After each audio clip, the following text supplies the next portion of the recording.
Right now, deep within the bond market, an alarm bell is ringing.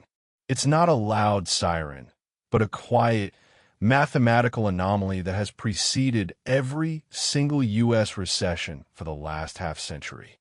It predicted the oil crisis of the 1970s, the dot-com bust, the 2008 financial crisis, and the 2020 pandemic recession. And today, it's screaming louder and longer than it did before the 2008 meltdown. This is the yield curve inversion, the financial world's most reliable economic storm siren. To understand the warning, you first need to understand the yield curve.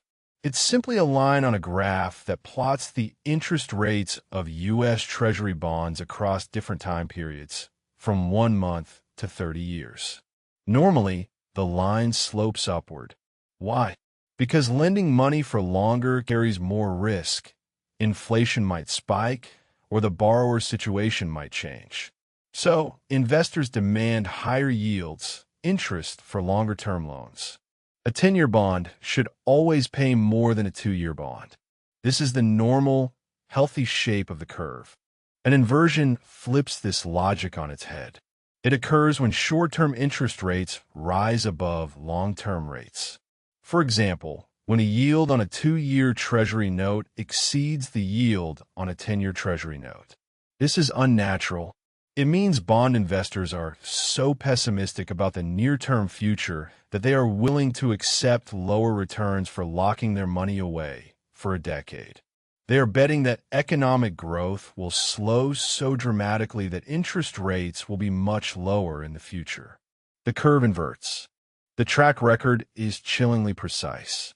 Since the late 1960s, every sustained inversion of the 2-year per 10-year yield curve has been followed by a recession, with only one arguable false signal in the mid-1960s.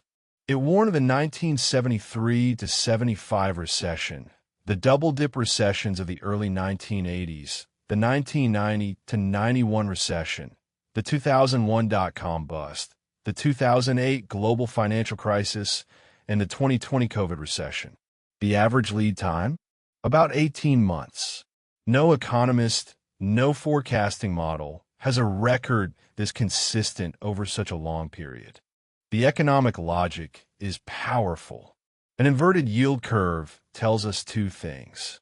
First, the bond market believes the Federal Reserve is raising short-term rates so aggressively to fight inflation that it will eventually break the economy, forcing future rate cuts. Second, it signals collapsing expectations for long-term growth and inflation. Investors are rushing to lock in today's higher long-term yields because they believe returns will be terrible in the future. It's a massive vote of no confidence in the economic outlook from the world's most sophisticated investors. The Federal Reserve is often the architect of the inversion. To combat inflation, the Fed aggressively raises its benchmark federal funds rate, which directly pushes up short-term Treasury yields. But long-term yields are set by the market's view of the future. If investors believe these rate hikes will cause a recession, they will bid up long-term bonds, driving yields down, expecting the Fed will have to cut rates soon. This dynamic, the Fed pushing up the short end and the market pulling down the long end, creates the inversion. The Fed is, in effect, ringing the alarm bell itself. So, how bad is the current signal? The 2-year per 10-year curve first inverted in July 2022. As of mid-2024, it has been inverted for over 600 consecutive days. That's the longest unbroken inversion since the early 1980s, a period that featured back-to-back severe recessions. The depth of the inversion has also been significant, at times exceeding a full percentage point.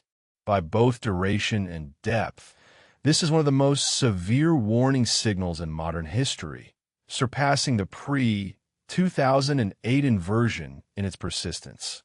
This is where patience is crucial. The yield curve is not a timing tool for next week or next month. It's a warning of economic contraction, typically 12 to 24 months ahead. The inversion that started in 2006, for instance, preceded the 2008 crisis by almost 2 years. The stock market often continues to rally for months after the inversion, in what's called the bull trap. The message isn't sell everything tomorrow.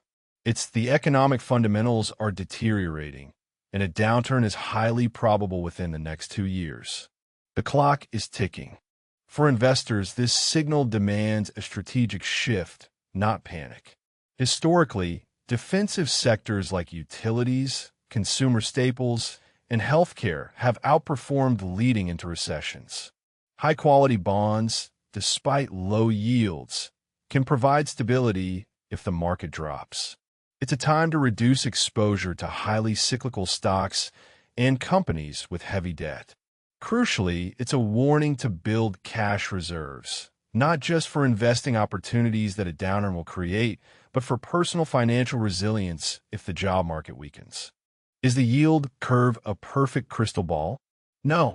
Unprecedented factors like massive government stimulus, changes in global